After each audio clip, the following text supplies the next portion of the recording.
వందల ఏళ్ల అపురూప స్వప్నం సాకారమైంది. అయోధ్యలో బాలరాముడి విగ్రహ ప్రాణ ప్రతిష్ఠ మహోత్సవం జరిగింది.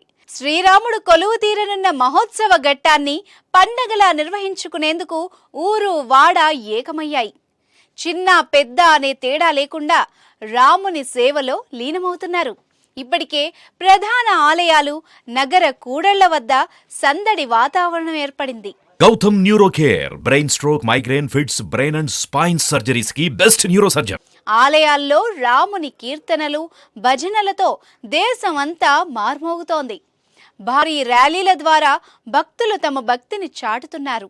అయోధ్య నేపథ్యంలో ప్రస్తుతం దేశమంతా కాషాయమయమైంది. బాలరాముడి విగ్రహ ప్రతిష్ఠ సందర్భంగా అయోధ్య తీర్థ ట్రస్ట్, ఆర్ఎస్ఎస్, విశ్వ హిందూ పరిషత్, హిందూ వాహిని ఆధ్వర్యంలో ఉదయం నుంచి దేశవ్యాప్తంగా ఆలయాల్లో భక్తులు ప్రత్యేక పూజలు చేస్తున్నారు. ప్రధాని మోదీ ఇచ్చిన స్వచ్ఛ తీర్థ అభియాన్ పేరుతో దేవాలయాలను క్లీన్ చేశారు.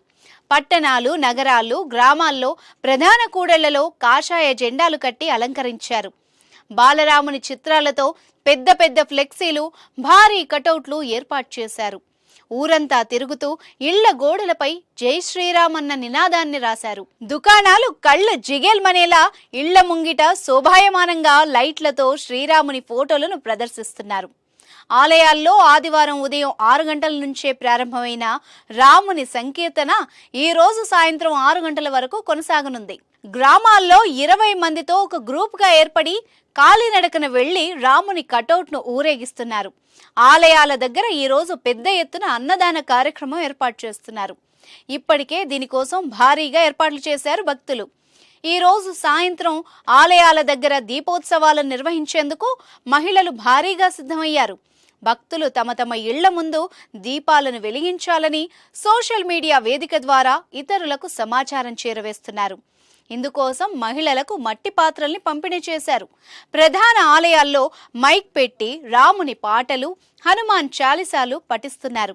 కొన్ని చోట్ల అయితే ఈరోజు రాముడు, సీత, లక్ష్మణుడు హనుమంతుని వేషాలు వేసుకుని గ్రామాల్లో తిరుగుతున్నారు.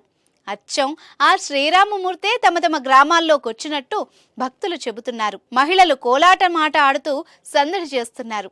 యువకులు, చిన్నారులు డీజే పాటలతో పరవశించిపోతున్నారు. వేకువజామున శ్రీరాముని ఆలయాల్లో భక్తులు గ్రామ దేవతల్ని ఊరేగింపుగా తీసుకొచ్చి ప్రత్యేక పూజలు చేసి ప్రతిష్ఠించారు.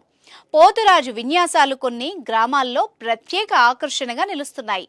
దేశవ్యాప్తంగా పాడి పంటలు సమృద్ధిగా పండాలని, దేశ ప్రజలు సుఖ సంతోషాలతో ఆరోగ్యంగా ఉండాలని భక్తులు వేడుకుంటున్నారు.